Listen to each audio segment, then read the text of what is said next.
Zakir revient de loin. La première fois que je suis sorti dans la rue, c'était un peu effrayant.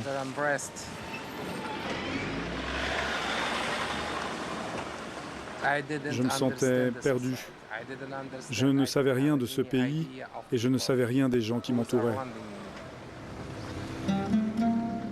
Il a passé 4 ans dans les camps de Guantanamo, de 2002 à 2006. Il était innocent. L'administration américaine l'a blanchi. Zakir l'Ouzbek vit aujourd'hui à Tirana, en Albanie, un pays qui n'est pas le sien, où il n'a aucune attache. C'est pourtant le seul qui a accepté de l'accueillir, lui et sa famille. Marqué à jamais du sceau de Guantanamo, il serait considéré comme un terroriste potentiel en Ouzbékistan et emprisonné.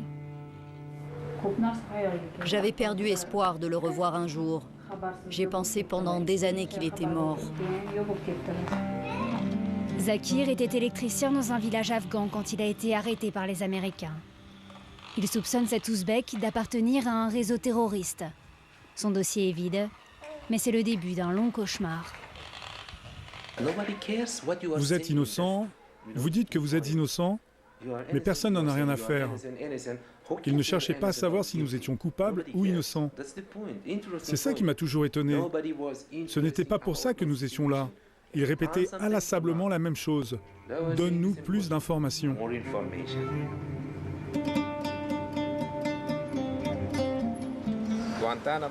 Vous savez, Guantanamo, ça détruit tout. Mentalement, physiquement. J'ai du mal à trouver les mots pour vous expliquer à quel point ça a détruit ma vie.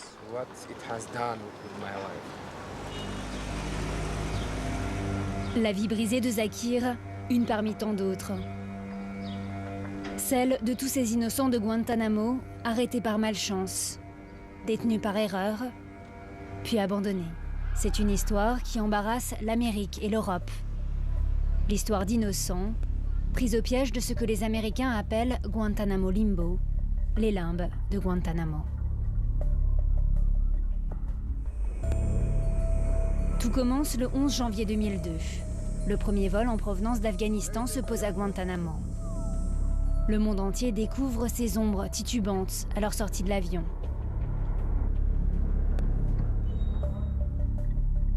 Enchaînés, courbés de force, le regard vissé au sol. Ces hommes sont alors présentés comme les ennemis de l'Amérique, les pires des pires. Les terroristes qui occupaient hier l'Afghanistan croupissent aujourd'hui à Guantanamo. 11 ans après, les langues commencent tout juste à se délier. Et ce qu'elles révèlent fait froid dans le dos. L'un des témoins clés de l'époque a accepté de nous rencontrer, le colonel Wilkerson. Il était le bras droit de Colin Powell, le puissant secrétaire d'État de George Bush. Il a eu accès au dossier des détenus dès 2002.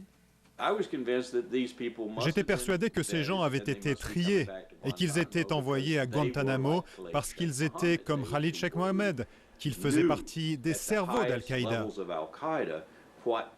Je pensais que ces hommes devaient être au courant des attaques en préparation et que nous pourrions les déjouer grâce à ça. Mais quand j'ai vu le nombre de prisonniers envoyés à Guantanamo, ça m'a mis la puce à l'oreille. J'ai commencé à comprendre que nous n'avions pas la moindre idée de ce que ces hommes faisaient là. Ce sont les premières heures de la guerre en Afghanistan. Le colonel découvre que les hommes envoyés à Guantanamo n'ont pas été arrêtés par des Américains, mais capturés par leurs alliés, l'armée pakistanaise et l'Alliance du Nord afghane.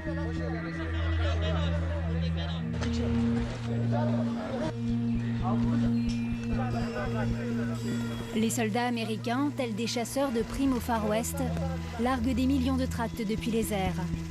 Ils promettent d'importantes récompenses pour que la population participe à cette chasse à l'homme.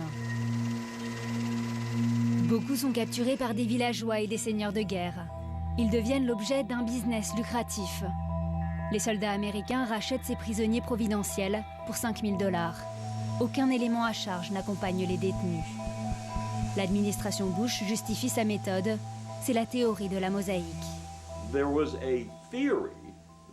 Une théorie se développe au fur et à mesure. Ça n'a pas d'importance qu'il y ait des innocents. Tant qu'ils viennent de là-bas, ils savent forcément quelque chose. Ils ont séjourné dans des villages, ils ont été à Mazar-e-Sharif, Kandahar, Kaboul, donc ils détiennent des informations. La priorité est alors de les interroger pour constituer une gigantesque base de données. Et quelque chose va forcément en ressortir et nous aider à gagner cette guerre. 779 hommes, certains encore mineurs, sont envoyés dans les geôles de Guantanamo. Après avoir été interrogés, torturés, 600 d'entre eux sont relâchés au bout de quelques années. Les Américains les renvoient dans leur pays, le plus discrètement possible. Mais des innocents restent pris au piège parce qu'ils ne peuvent pas retourner dans leur pays pour leur propre sécurité.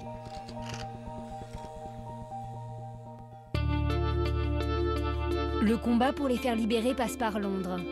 Nous avons rendez-vous au siège de l'ONG Reprieve, une association anglaise d'avocats et d'enquêteurs qui défend plusieurs prisonniers. Ils ont lancé une campagne « Adopter un innocent de Guantanamo ». Corey Crider et ses collègues tentent de convaincre depuis 4 ans les gouvernements européens d'accueillir ces hommes pour qu'ils puissent enfin quitter Guantanamo. Dans le cas d'Ahmed, par exemple, il a été condamné en son absence à 20 ans de prison en Algérie parce qu'il a critiqué le régime algérien pendant qu'il était à Guantanamo. Abou Wal est syrien et personne ne va le renvoyer en Syrie en ce moment vu la situation. Nabil a le même problème. Il est algérien et les États-Unis n'envoient personne là-bas non plus. L'histoire de Nabila Jarab nous intéresse particulièrement. Elle illustre parfaitement le piège de Guantanamo qui s'est refermé sur ce jeune homme, un Algérien que la France refuse d'accueillir. Nabila Jarab avait 21 ans quand il a été enfermé à Guantanamo. Il en a aujourd'hui 33. Il aurait pu être libéré dès 2007 s'il avait eu une autre nationalité. Ses avocats tentent de convaincre la France de l'accueillir parce qu'il y a passé son enfance. C'est là aussi qu'habitent sa tante et son oncle, chez qui il passait tous ses étés. Et là, je vous montre donc la photo de Nabil qui m'a envoyé donc, de Guantanamo. C'est un paquet de gâteaux. Ça, c'est des magazines, voilà. Et à chaque fois, vous lui... Oui, chaque fois, on fait comme ça, des magazines. Le seul lien qui leur reste avec Nabil, ce sont ses paquets et des conversations par Skype organisées par la Croix-Rouge tous les 2 mois. Ce jour-là, Ahmed et sa femme nous proposent de les accompagner jusqu'à Bâle. Ils ont rendez-vous avec lui. Nabil vivait depuis quelques mois en Afghanistan. Il voulait y trouver du travail. Il est arrêté en 2001 alors qu'il tente de fuir les bombardements américains sur Kaboul. Il est soupçonné de connivence avec des sympathisants d'Al-Qaïda, ce qu'il niera toujours. 5 ans plus tard, en l'absence de preuves tangibles, les Américains le déclarent libérable. Nous ne pourrons pas les accompagner plus loin. Seule la famille de Nabil a le droit de lui parler. Ahmed et sa femme ressortent au bout de quelques minutes. Écoutez, je suis un peu inquiet parce qu'il n'est pas là, il ne peut pas, donc c'est annulé. Nous apprendrons quelques jours plus tard pourquoi Nabil n'est pas venu. Découragés, à bout de force, une centaine de prisonniers sont en grève de la faim depuis 1 mois et demi, dont Nabil. Personne, ni sa famille, ni ses avocats, n'avait été mis au courant. Dans l'urgence, Corey, l'avocate de Nabil, décide d'aller le voir à Guantanamo.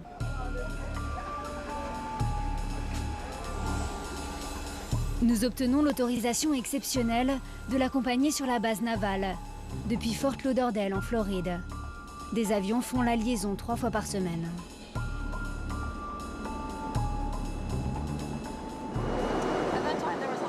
La première fois que je suis venue à Guantanamo, l'avion était rempli d'avocats. Ils venaient parler à leurs clients des procès en cours. On se retrouvait tous les soirs pour s'échanger des idées. On se battait tous ensemble contre le système Guantanamo. Mais maintenant, vous voyez, aujourd'hui, nous ne sommes plus que 2 avocates dans ce vol. Plus personne ne vient parce qu'au fil des ans, nous avons épuisé toutes les options. Il n'y a plus aucun cas qui a des chances d'aboutir devant un tribunal. Tout ce qu'il nous reste en tant qu'avocats, c'est de faire pression sur les politiques. Nous allons atterrir à Guantanamo dans une ambiance de crise. 100 prisonniers sur 166 ne s'alimentent plus depuis 3 mois. L'armée a d'abord annulé notre visite, puis elle s'est ravisée pour nous prouver que la situation est sous contrôle. 48 heures plus tard, la direction nous informe que nous allons enfin pouvoir pénétrer dans la prison. Il est 4h30 du matin.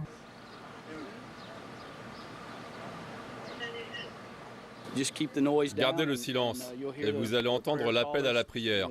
Ils seront tous dans leurs cellules en train de prier. Vous allez pouvoir les voir et les entendre. Suivez-moi.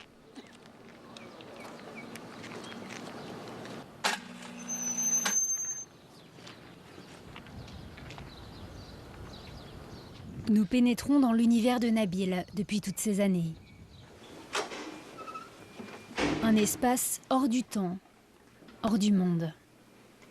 Les détenus sont tout proches. Le moment n'a pas été choisi par hasard. Les gardes espèrent que de nuit, pendant la prière, les prisonniers ne remarqueront pas notre présence. C'est un moment sacré qu'ils n'oseront pas interrompre pour nous faire passer un message.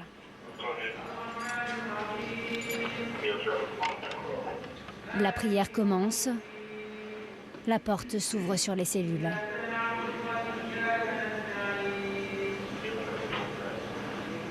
Sur chaque porte, un numéro et une photo. Les gardes continuent leur ronde, impassibles. Les ombres des prisonniers répondent à l'appel du muezzin. L'une de ces silhouettes est peut-être celle de Nabil.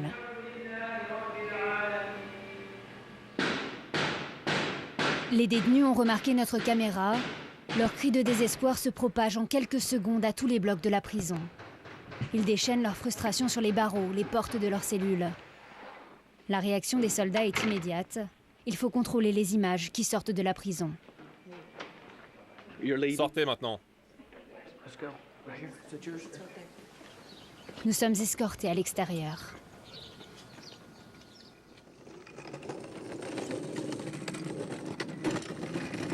Les soldats reviennent avec les repas que les détenus ont refusé de manger. Ils sont en grève de la faim depuis 100 jours.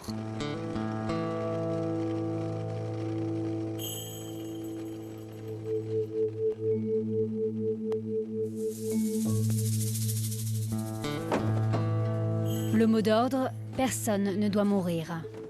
Les gardes de Guantanamo ont une nouvelle mission, nourrir les détenus de force avec ces petites bouteilles qui contiennent un liquide nutritif. L'armée a dû faire venir 40 infirmières et médecins en renfort.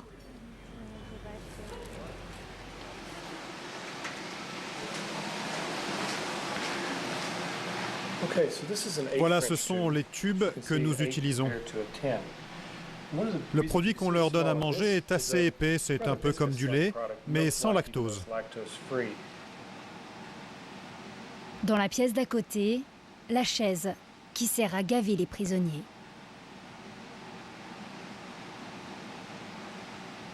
Avec les gestes de l'habitude, l'infirmier en chef nous montre comment il nourrit de force les détenus. Une fois que le détenu est attaché par les gardes à la chaise, sa tête est là. On prend le tube que je vous ai montré tout à l'heure. Il est très souple et lubrifié avec de l'huile d'olive. On l'insère par le nez. On appuie sur le ventre du détenu pour expirer l'air. On insère ensuite de l'eau dans le tube pour vérifier que ça ne va pas dans les poumons. Est-ce que c'est douloureux ? Je n'ai ni indication qu'ils y prennent du plaisir, ni que ça leur fasse du mal. Nous continuons la visite de l'hôpital de Guantanamo, en silence. Tous les lits ont des entraves. Le personnel médical est sous tension lui aussi. Qui est-ce qui est derrière le rideau ? Un détenu, un patient. Pourquoi est-il là? De quoi souffre-t-il? On ne parle pas de l'état de santé de nos patients.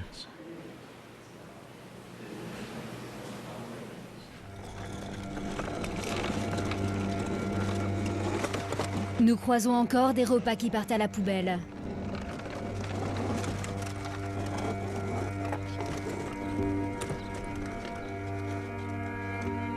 Et ces regards de deux détenus, empreints de désespoir, quand nous sortons du camp. Des images que nous réussirons à préserver de la censure qui nous est imposée chaque soir.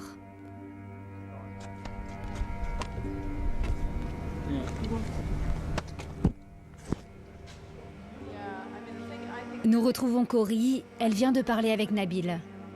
Elle n'a pas le droit de nous révéler leurs échanges, mais elle peut nous le décrire.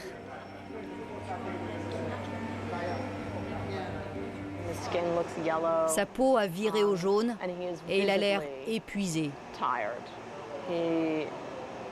Il n'arrivait pas à tenir sa tête pendant notre rencontre.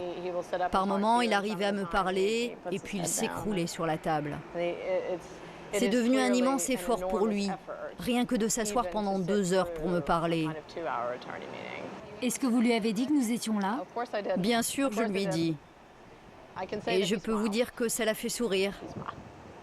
Et ce n'est pas facile de lui arracher un sourire ces temps-ci. Avant de quitter la base de Guantanamo, il nous faut recueillir les propos du porte-parole, le lieutenant-colonel House. C'était la condition. Il est là pour livrer la position officielle des autorités militaires américaines, qui ressemble à un déni. Nous ne pensons pas qu'ils soient innocents. Pourquoi?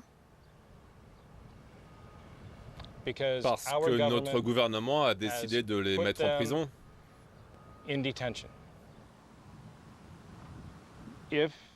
S'ils étaient libérés aux États-Unis, il faudrait qu'il y ait une bonne raison.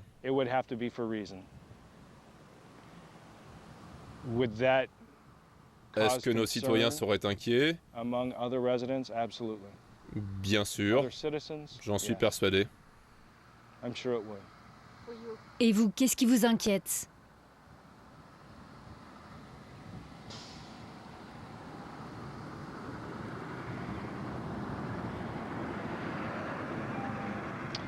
J'aurais peur pour ma famille.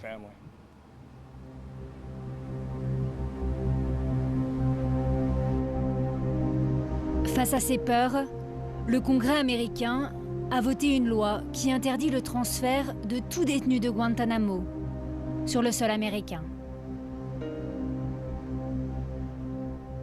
Nous n'avons jamais admis que nous avions tort. Jamais. Pas officiellement, pas publiquement. Nous avons dit que nous ne torturions pas. Nous avons menti. Nous n'avons jamais présenté d'excuses à ces gens qu'on avait maltraités, alors qu'on savait parfaitement qu'ils étaient innocents. C'est fou. Barack Obama, qui espérait faire venir des innocents sur le sol américain, doit donc se tourner vers d'autres pays. Mais lesquels ? Aucun pays ne veut prendre le risque politique d'accueillir un ancien de Guantanamo. Nous pénétrons dans les coulisses de l'administration américaine, où nous allons rencontrer un diplomate chargé de placer les détenus libérables dans le monde. Il nous a fallu 1 an pour organiser cette rencontre avec Mike Williams. C'est la première fois que cet homme de dossier raconte les dessous des négociations. Comment avez-vous approché les différents pays? Comment avez-vous réussi à les convaincre? C'est l'aboutissement d'une série de discussions. Au début, nous leur avons expliqué notre projet. Nous leur avons dit pourquoi nous pensions à tel pays pour accueillir tel individu. Pourquoi ce n'est pas possible de renvoyer cet homme vers son pays natal? Et que bien sûr, ça allait nous aider à fermer Guantanamo.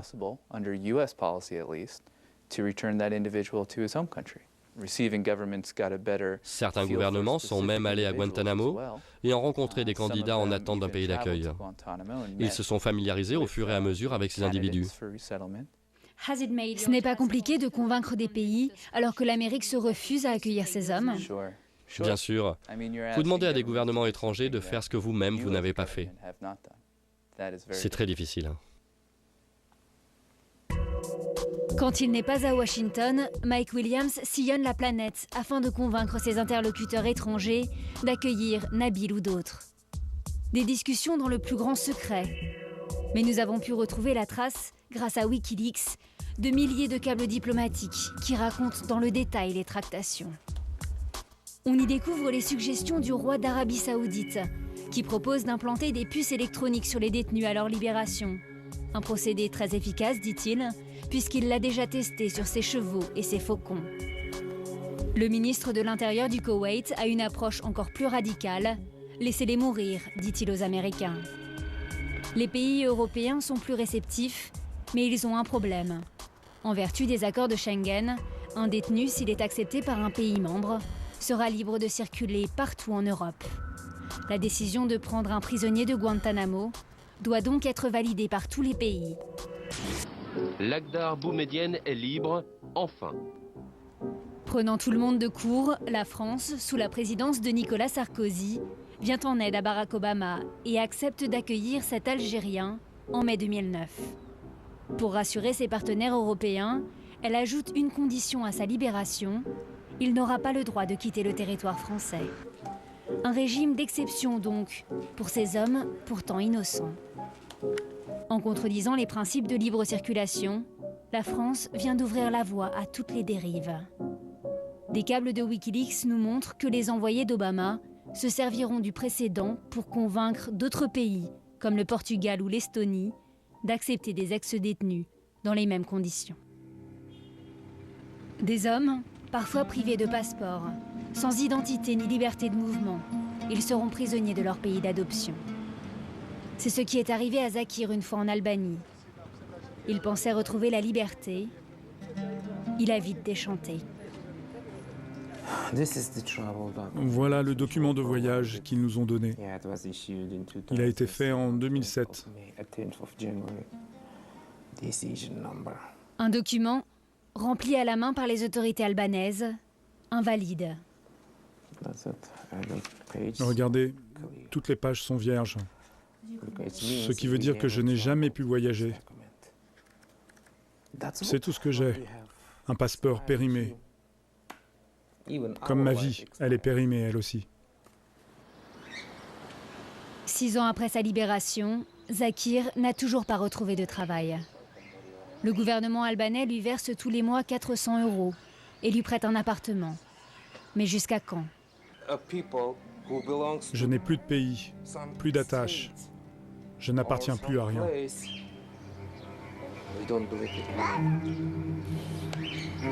À sa libération, les Américains ont demandé à Zakir de signer un document déclarant qu'il avait été un membre d'Al-Qaïda, un taliban et un ennemi de l'Amérique, pour qu'il ne puisse jamais clamer son innocence. Les histoires de ces hommes se recoupent toutes. Ils sont libérables ou libérés, mais jamais innocentés. Personne ne veut de ces hommes. Prisonniers des limbes de Guantanamo, où la présomption d'innocence n'existe pas.